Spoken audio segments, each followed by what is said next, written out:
It does destroy you. It does break you down. It causes a lot of issues in your life. It can't bear any weight. It hurts. I talk about how I'm grateful for that trauma. I've already got to get 8 for this. I know it. Welcome to the Trans Boss podcast, home of the Trans Boss movement, the place where empowered trans people come to discover what it takes to become the best versions of themselves. I am your host, Jasmine Vine, a Transfem trans empowerment specialist and the CEO of Divine, and I'm here to guide you on this empowering journey. In each episode, we'll dive deep into topics that matter to us trans people, like navigating through societal challenges, as well as building resilience and embracing an empowering mindset. We'll explore it all. We'll also bring on some incredible guests who are making a positive impact in the trans community. The Trans Boss podcast is your go-to resource for empowerment, hope, wisdom, and epic stories from empowered trans bosses across the globe. It's time to kick life's ass and create an empowered, authentic you. So without further ado, let's get into the episode. Hello, and welcome to another enlightening episode of the Trans Boss podcast. True or false? What doesn't kill you makes you stronger. Makes you stronger. We've all heard the saying, and we've probably also heard that it's a load of garbage. That is a increasingly common view that's being shared online, that, trauma breaks things, it shatters your foundation, it wrecks your nervous system, and it leaves you carrying wounds that take time to heal, and it leaves me broken, and all of this kind of stuff. And here's the thing, I agree with both. Both of these things are true. It does destroy you. It does break you down, but it also makes you stronger. Now, stick with me now. When you break a bone, what happens? Did you know that when you break a bone, your bones actually fuse back together stronger than they were before? This is a real thing that happens. Before it's healed, of course it's fragile. It's hard to, say it's a broken leg or something. You can't stand on it. It's really painful. It causes a lot of issues in your life. It can't bear any weight. It hurts. Of course, that's going to be really uncomfortable. It's going to be really painful. But once it heals, it actually becomes stronger than it was before. So this goes beyond the concept of resilience, which resilience simply means having the ability to bounce back to your prior state after challenges. It's getting back up after you've been knocked down. Humans, we're a little bit cooler than that. We're not just resilient, we're actually what experts refer to as antifragile. If you haven't heard of what this term is before, antifragile basically means instead of returning to our previous state, we actually grow from adversities in ways that we might never have imagined. So we don't just bounce back, we actually rise stronger. Just like if we break a bone and it fuses back together stronger, we do the same thing on an emotional level. If we choose to heal from the things, that's a big if. How do we become anti-fragile? Part of it comes with just the acceptance of pain. We need to acknowledge what we've been through, because denying the hurt or pretending that it doesn't exist doesn't make you stronger. Growth starts with a willingness to confront the pain. So that's the first thing. And creating a new meaning is also really important. Trauma is often senseless. When people say, oh, it's, happened for a reason, that usually gets a pretty bad reaction, because we're like, no, it doesn't happen for a reason. It's a horrible thing that I would never wish upon anyone. There's no reason, blah, blah, blah. And that is true. I absolutely agree with that. That can really feel like a slap to the face. And there is no reason. There is beauty in the fact that there is no reason, though, because it means that you get to choose the reason that you give to it. Trauma doesn't have some inherent reason, and it is quite senseless, but that's why we get to choose the reason. And that actually has a massive effect. The meaning you give is the meaning you live. So whatever you decide to, whatever reason you put onto that is going to be really impactful in your life. So beware. The third thing would be rebuilding with purpose. Antifragility is more than just healing. It's about rebuilding yourself stronger than before, with purpose and with intent. Just like when we break a bone, we have to give ourselves time to set and to heal. It takes time. So if you feel like you haven't fully healed yet, that is okay. Healing does take time. If you feel like you're still fragile, remember you may still just be in the process of becoming anti-fragile. This topic is really important to me, and I saw a post recently about wood, about a wooden shelf. And it was a conversation between a father and a son, I believe. They were talking about this wooden shelf that they had that was just dilapidated. It was falling apart. It couldn't bear any weight.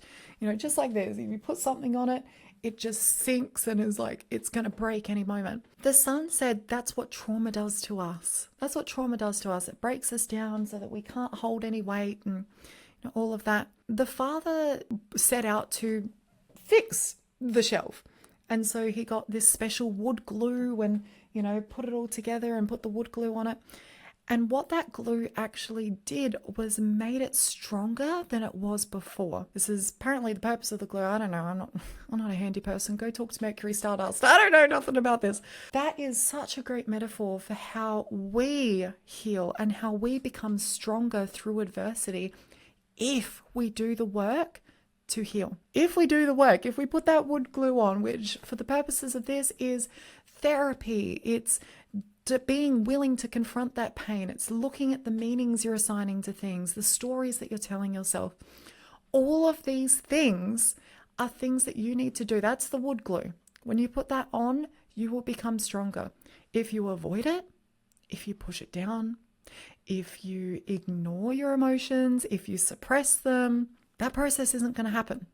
And so you probably will remain quite broken. You probably will remain in a state where you're not able to bear any weight. Be aware of this, because you get to choose whether you heal from adversity or whether you grow from adversity or whether you stay broken from it. That is a choice that you have. Give yourself the grace and space to heal. That is super important. When you're not just getting up, you're rising stronger, wiser, more powerful. You need to give yourself that grace and time, because it's not the trauma that makes you stronger. It is how you choose to heal from it. It's what you choose to do with it that makes you stronger. And you can choose to do that. Hello, lovely. If you like what you're hearing so far, and I hope you do, then you are going to love the free trainings that I have. So these trainings have helped hundreds of my own clients and my followers get into a place of empowerment, loving their authentic selves with more hope, comfort, confidence, and safety. And that is really what we're all about here. So if you're listening to this podcast, there's something for you, trans or not, whether you're interested in trauma healing or, learning to live a more empowered life, in control life, or if you're just sick of your voice getting you misgendered, then these trainings break down my core methodologies to help you with all of that and more. And it's the methodologies that I use with all of my clients. So you can register for that via the link in the description box below, and I will see you there. Mwah. Now let's get back into the episode. If it's not the trauma that makes you stronger, which is often what people say, it's not the trauma that made me stronger. How dare you insinuate that? It was a horrible thing. That's true. And without the trauma, you may not have ever had the opportunity to grow in the same way. This is one of those things where, both things can be true at the same time. It's a, basic thing in dialectical behavioral therapy. It's understanding that two things can be true at the same time. You could choose to view the trauma. I've already got to get 8 for this. I know it. You could choose to view the trauma as a gift, or you could choose to not accept the reality of the fact that life comes with challenges. You could choose to view the trauma as a horrible thing that has broken you forever. You could choose to do that as well. It just depends what you want out of your life. Where do you want your life to go? I realize I'm doing so many hand gestures like below the camera. It's funny. But really, you could choose either of those meanings for yourself. So why choose a meaning that destroys your energy? Why choose a meaning that breaks you down? Why choose a meaning that stops you from achieving the goals you want in your life? To me, it's a no-brainer. It makes no sense to have that meaning associated with trauma.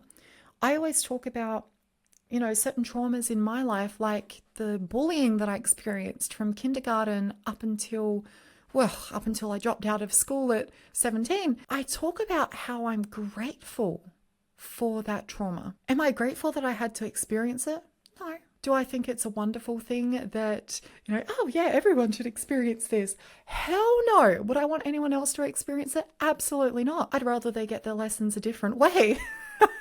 However, what's happened has happened and couldn't happen any other way because it didn't. That is a quote by Peter Crone that I really love, because it really accentuates the fact that we need to have acceptance for our experiences, because whatever we reject, whatever we resist persists. That understanding of it's happened, it's in the past, I can't change it now, whether it was good or bad at the time, actually doesn't matter. What's within my influence now is what I do with it. And so for me, I look at all that bullying and I go, you know what? I have now built a unique perspective to help other people with bullying. I have a unique perspective to step into workplaces, to step into events and provide perspective on different diversity and inclusion initiatives. I have the ability to speak from experience about the own hatred and discrimination that I've experienced. And I get to help other people avoid those things. And I get to help people process those traumas as well, that they've experienced those things. Because imagine baby Jasmine has experienced all that trauma and all of that crap in her past, and she has no one she can relate to. No one in the world understands what she's been through. All that trauma, I could talk about it and people go, wow, that's weird for you. Glad I never experienced it. How alone would I feel? Seriously, how alone would I feel? The fact that other people in life have experienced those adversities means that I don't feel so alone. Would we rather not experience the adversities altogether? Of course, but without adversity, we don't grow. We don't grow from sitting in our comfort zone. We don't grow from never experiencing challenges. We don't grow from never experiencing problems or issues. We grow through those things, and they're essential if we want to grow as a person. If we want to create a happier, more empowered version of ourselves, challenges are a part of that. Failure is a part of that. So when you reject that, you also reject growth. I want you to think about that really deeply. If you reject that, you also reject growth. So consider that as to what you actually want to achieve in your life. If you've experienced moments, I want you to think about this. If you've experienced moments where you felt stronger after surviving something that you thought would break you, think about that. Think about why that is, because that's a very empowering thing to experience, to feel stronger after overcoming something. It's something that we as humans honestly need to feel like we're progressing in life, to feel like we're growing, to feel like we are, doing new things. It's so important for our sense of purpose, for our sense of belonging, for our sense of advancement. It's so important to all of those things. You can choose what you do with traumas. You can't change that they've happened. The trauma themselves, no, it doesn't make you stronger.